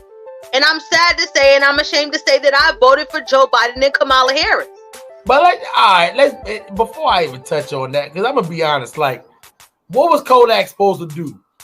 Not accept the pardon? Like, nah, if I'm Kodak, I'm walking out of there and I'm telling them one of my niggas to roll up with the box of 15s in the back of the trunk. And I'm walking out of there with the Trump hat talking about, I know that they don't like to see me winning. They want to see me with the Trump hat on. I'm walking out with the Trump hat. You know what I'm saying? That's a hat with the Trump hat on. I'll shoot the video and all that. Yeah, but then he turned around and called the country that you're from and what you rep so proudly, you being a Zoe, a shithole country and everything like that. Say everybody who's coming from Haiti is this, that, and the third. Like, nah. See, it's just certain things that I just can't stand for or stand by. Like, no, I'm not gonna stand by that. You just called the country that I'm from a shithole country. Now let's be for real, right? Knowing, hold on, Smiley. Not knowing the history, not knowing that the reason why it's like that in Haiti is because a lot of their resources are being taken from them, from Americans. From America, like, come on, like, nah, I didn't agree. I didn't like that, and I didn't agree with it. Yeah, that. It was one of the first black countries to have their independence. They were one of the first black countries to be free, to have their independence. I don't think Donald Trump know that fact at all. You know, I don't think Donald Trump clearly he don't. Yeah, studying black history at all. Not that nigga too. It's at the end of the day, you know, I feel like there's nothing in his world that, especially before he became president, that pertained to black people or to helping black people. So I wasn't expecting him to do it as president, and that whole shit with Kodak, that was just a ploy to me to get the black vote. Same thing like with Lil Wayne wearing the hat, Kanye wearing the hat. That was to get the black vote. Because if he didn't need the black vote, he would have never had them wearing that hat and asking them to do that shit. But they played the game because I'm pretty sure they benefited from that. So at the end of the day, fuck it. Especially if I'm Kodak, I don't give a fuck if he said, fuck my mother. I'm taking that pardon and I'm out of there. I know that they don't like to see me winning. They want to see me in a penitentiary. I'm right there with the Make America Great hat again, walking out of jail like this. Pardon. I'm free. I'm pardoned. I'm free. I'm pardoned. You know what I'm saying? That's how I'm walking out of jail. I ain't even gonna lie. That's exactly how I'm walking out of jail if I'm him. You see what I'm saying? But Kamala Harris, let's be for real, right? Ain't no damn way. She's the vice president. The vice president don't do no damn work. We don't never know who the vice president is. If I asked y'all who was Bill Clinton vice president, y'all niggas don't know. The only vice president that was actually doing work was Mike Pence. You know why? I was just about to say that. That's it. But because fucking Trump was so goddamn fucking, he have no political experience at all. He ain't put to work like the rest of the presidents to get there. Mike Pence had the experience. Mike Pence had to do more work than the vice president ever did. Other than that, if George Bush, none of them, you don't know none of their vice presidents. So I don't know why people thought Kamala, the vice president, don't get put in work unless if something happens to the president. Then you eventually know who the vice president is. We know who a couple of. No, that's not true. That's not true. Vice presidents do. I've seen first ladies do more or do First stuff. ladies. That's not. Listen, that's not. But that's not true though. Vice presidents Who was can Barack? do things. Who was Barack Obama vice president? Joe Biden. Correct. Before that, Joe Biden. correct. Let's go to the Bush before him. That's why we know my guy Sleepy Joe. This is what I'm saying. We only know the people who's been Sleepy Joe, Mike Pence, Barack Obama. Other than that, we know all the first ladies, especially from the Hillary Clintons who made her mark, the Michelle Obamas. We know all of the. We know a lot. Barbara Bush. We know all of them. They all wrinkle from the good-looking black ones. So we know all of them. The first lady puts in way more work than the vice president do. Publicly. Definitely.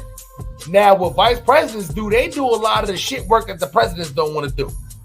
If the president got to be in the chitlin circuit versus, all right, president supposed to be in appearance at let's just say Amarillo, Texas. I feel like that's the worst place on the United States of America. Salute to Amarillo, Texas one time. But y'all is filthy.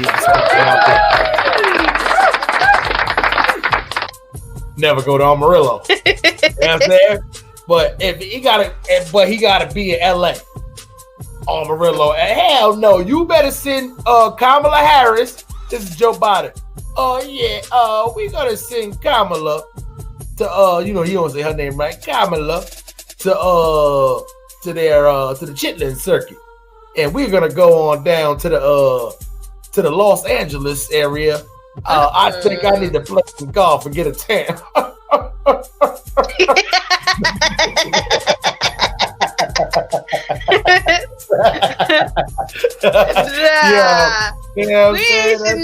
Cause we ain't seen her did. We ain't see her do nothing. Like she ain't did nothing. They only been advertising this, back, and that's what it's been. Like they haven't been doing much of nothing. It's been the same thing that's been going on since before the pandemic and now after the pandemic. I haven't seen them do much of nothing, man. Honestly, I only voted in solidarity to stand in solidarity with my black brothers and sisters. But you know what? Listen, in the next couple of years, I am not voting for nobody. Y'all can cancel my vote. Real talk. Y'all can cancel my vote. Cancel my vote. Cancel my vote because I'm not voting for nobody. You know what it is? A lot of people said that this year, right? Like, I don't want to vote neither one of these niggas for this election that just passed. Excuse me. I'm not voting for neither one of these niggas. Us as the black community, right? It's like, all right, you got to choose, even if they both not a good option, you got to choose what's best. Somebody stand there, they ask you which one you want to deal with. I'm going to shoot you, I'm going to stab you, but I'm definitely doing one. I'm not voting. Like, take the stab. You see what I'm saying? Like, sometimes you gotta just, you gotta choose one because this is what happens, right? You don't vote. Then the president who ends up coming in there doing some foul fucked up, he bringing us back to third world countries and all that shit. And You're voting a lot of people who thought like you. It could have made a difference. They've been doing that. What difference did us voting this year make? It made no difference. So you have to sit back. No, you have to sit back and ask yourself, what difference do they really make? They make absolutely no difference once you vote for them. No, I don't want to be a part of that stupid, messed up difference that it didn't make. I'd rather not vote, rather not get my vote, because I don't want to sit up here and vote for people who's just not going to do nothing. I'm all set. Like, no, I haven't. No, they have not done nothing real since he's been in office. But this is the big hypothetical, right? What do you think that Trump, if he was in office, would have did better right now? What do you think that he could have did that would have been different to where shit would have just been all right? Because I'm gonna be honest, I'm looking at what he was doing from the start, from hiding the shit, and we wouldn't have been found out about no Delta variants and none of that shit. I ain't even go, in my opinion. So what do you felt like Trump would have did a better job than what Biden's doing right now?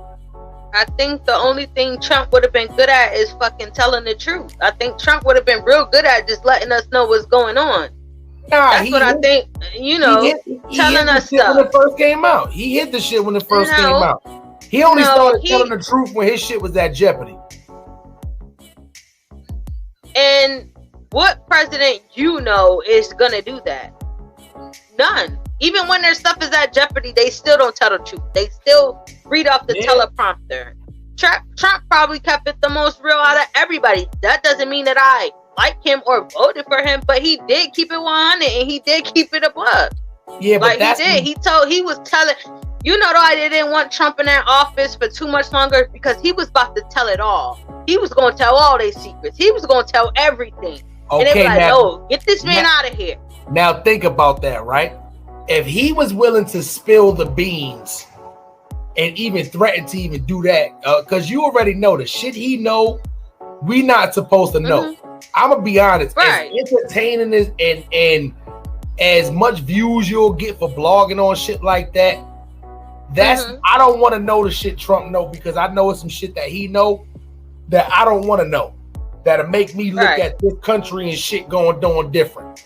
You see what I'm saying? But you should also be able to trust your president to where he got to take those secrets to his grave. When you become president, you find out every deep, dark secret.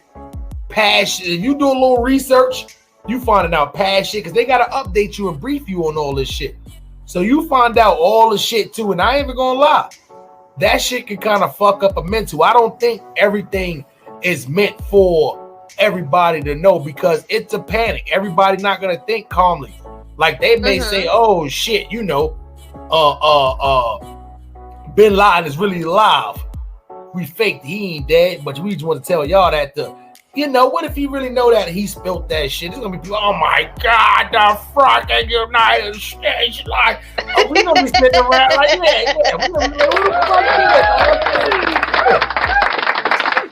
the fuck is it? He's coming to kill us all. He like, nah, dumbass nigga, he locked in a bunker in fucking Arizona somewhere. Dumbass, you know what I'm saying? Some shit like that. But I don't want to know the secrets. I don't want to know the secrets. First of all, they're not to be trusted in any kind of way. That's number one. Can you hear me? I can hear you. They're not to be listen, they're not to be trusted in any kind of way. I don't care how much you think what president that we're supposed to have and we're supposed to trust in. Listen, the government is not to be trusted. Period. Like, give it up. And to be honest with you, Donald Trump being the president exposed a lot of that to maybe the people who didn't believe that before, but they surely believe it now. And that's why a lot of people don't want to take the vaccine, because they don't trust the government. The government lies to us all the time. Like, what can you trust that they really say? Like, come on now. They telling us that we voting for the one that they say that, yeah, y'all are picking the president. That's not true. We're not picking the president. Never have, never will. Especially not black folk. They just wanted to make our vote seem valid because we had the right now. Like, that's just not true. We don't pick the president. So I just think that a lot of it is just BS, man. And if you believe anything that the government do and think that these people are for you, listen, you got to be the fucking gulliblest person that I've ever known. For real, because they don't care about none of us. They don't care about, no, they just care about the democracy and running this. Who's in the forefront to run this? But people who really know that the 13 families actually run this stuff. They run this country. And they damn sure ain't no president of the United States of America. That's just the mask that they put on. That's why I be gonna lie. I don't want to be somebody, and this is one of the 21 questions that I had too, and that somebody asked me that I'm definitely gonna ask you, but it's somebody asked me money or power.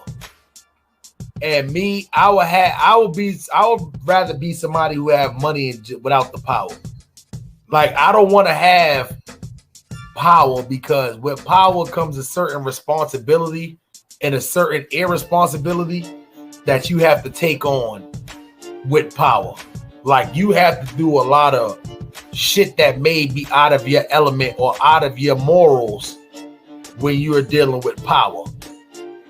Power can get you fame, it can get you money, it can get you a lot of places, but sometimes you have to almost quote unquote sell your soul for power. Me, I would rather be somebody who have money and just be behind the scenes, no problem. Like, I have no problem with being behind the scenes. You see what I'm saying? But some people just need to be in power. You see what I'm saying? Like, they have to be that person. They have to be it. Like, I don't mind to just be, a nigga that got money. You see what I'm saying? So, you ready to get all? Yeah, we can get into it, but I'm gonna answer your question right quick. I feel like power, money, respect, that all goes hand in hand. It all goes hand in hand. If you have money, you have some type of power, whether you know it or not. You know what I mean? It all goes hand in hand. Like, power and money, it's the same. It just goes hand in hand. To be honest with you, I'd rather have the power. You know why? Because once you have the power, the money is going to come. The respect is going to come. And everything that you probably ever wanted, surrounded by that, is going to come. But if you're powerful, you can reach and do different things, whether you have money or not. You have the power. So I feel like it all just coincides with each other. That's just me. Yeah. And you know what else Kanye said too that was very broke, but it was very smart too? He said, I want to have enough money to where I didn't need to spend it. To where, I don't need to own a house. I don't need to own houses. I'ma just live like a nomad, like a bum. You see what I'm saying? He said I can go to restaurants and eat, and they tell me that your money's no good here. He goes to hotels and get rooms, and then your money's no good here. That's why when he told the story about that hotel that actually charged him for a room, it's a lot of and now you know what it is. I don't think this is what kills me, right? It's very rarely that you see people go on Instagram and all that, and you see it sometimes. You may have seen this, Melly. A little girl working. She may work in like a Hooters or working like somewhere. She a server or a bartender. And a nigga, like, I think 2 Chainz tipped this girl $2,000 one time. And she put the shit all on social media and all that too. Like, that's a great tip. You see what I'm saying? So, a lot of, you don't hear that enough though. So my thing is, all these free meals y'all getting, I don't even get it. Y'all niggas be ordering free meals. Like, y'all niggas not tipping these little servers and these waitresses $400, $500, little $200. At least what your meal would have cost. You don't see that enough. So it's very weird. And that's what Kanye said too. Like, I don't pay for meals, but you never heard this person, oh, Kanye West tipped me $1,000. I ain't never heard that before. Your broke ass out here not paying no rent. You ain't paying for no meals, and you going to sleep, and you going from hotel to hotel and hoping that thing. You got $9 billion, and you get mad when a nigga charge you for. Yo, y'all got to stop giving Kanye. This is why they say the rich keep getting rich and the poor don't give a motherfucking thing. You cannot give Kanye West a room for free for like a week or some shit like that and then charge me $250 on Saturday night. Friday night, I gotta pay $320. Sunday is $150. Like, nah, like what the fuck? Where's my broke nigga, regular nigga discount? Like, what the fuck is going on here? Kanye West, $9 billion. He free, middle class working niggas, you know, 70, 80, 90, $100,000 a year. We paying full price, not a discount, not a 10% in sight. That's fucked up.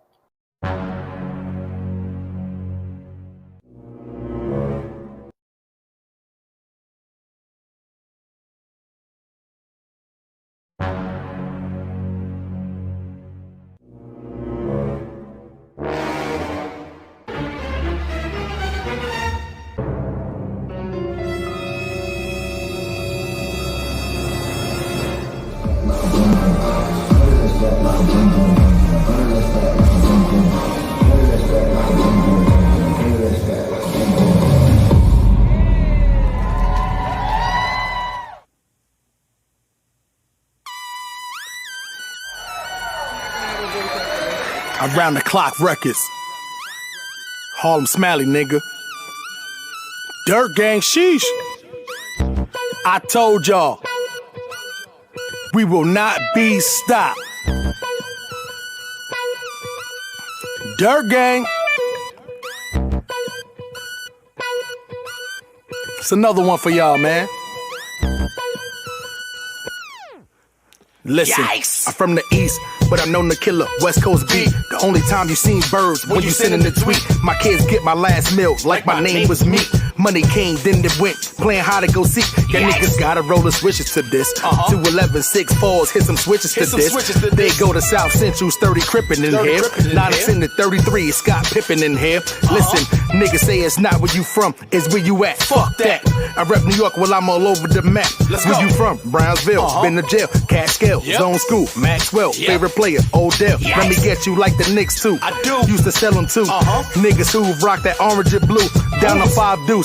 But niggas knew it's old gang when I came through. Long as you keep your shit true, you niggas gotta roll the switches to this. 211, 6 4s, hit some switches to this. They go to South Central's 30 Crippin' in here. 9 extended 33, Scott Pippen in here. Niggas ask, where you from? Brownsville, been to jail, Catskill, Zone School, Maxwell, favorite player, Odell. Niggas say it's not where you from, it's where you at. Fuck that. I rep New York when I'm all over the map.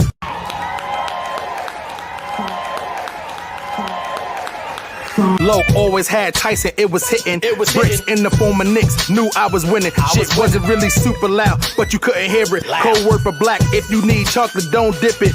Niggas never fuck with them bombing fluid. They call it dust, it would leave you in the trauma unit. Never trust a Sherm head, it's some drama to it. On my llama, don't fight him, put the llama to him. And pluck his bean, cause shit ain't what it seem. You think that nigga's about to fight this nigga, stuck in the dream. Start eating all your punches, cause he can't feel a thing. See you dead in your eyes every time you about to swing. Fighting niggas on dust, a waste of time. Stupid niggas out here smoking dust, leave it alone. Homie out here stuck, looking like Romy Rome. Fake gold and no teeth in your mouth. From New York to Cali, niggas even deep in the South. You niggas got the roller switches to this.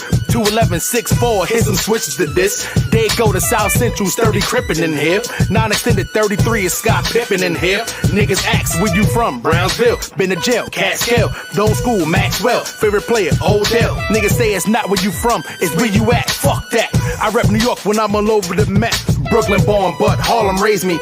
Ever since Jay-Z told you fuck you paid me. A good fella, new teller, but they won't replace me. I need bread, then it's spread, but they won't embrace me. Don't give a fuck, switch it up, feel like Nintendo. My money up, chump, dough stretch like a limo. It ain't a game, y'all money out here playing limbo. Y'all wonder about fake bread, we call it bimbo. I'm authentic, y'all cars, all rented. My rides, all tinted, y'all broads, all dented. Cook niggas, no chemists, love drill, no chemist. Low dentist, no minutes, got Smith, no no Emmett, Tutu, won't mention. Real cowboys run with the Smith in the West and ain't the best in the checkout time. No ascension, boss making boss move, real life, low decisions. Old nigga, new game, here to change the dimensions. You niggas gotta roll the switches to this. 211, 6-4, hit some switches to this. They go to South Central, 30 crippin' in here. Non-extended 33, Scott Pippen in here.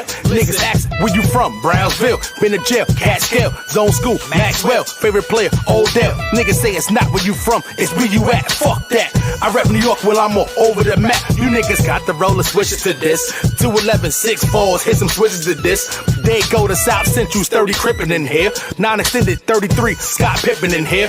Niggas asking, where you from? Brownsville, been to jail, Catskill, Zone School, Maxwell, favorite player, Odell. Niggas say it's not where you from, it's where you at, fuck that. I rap New York when I'm all over the map. Yikes! It's Harlem Smiley, nigga. Sheesh. Around the Clock Records, the one and only.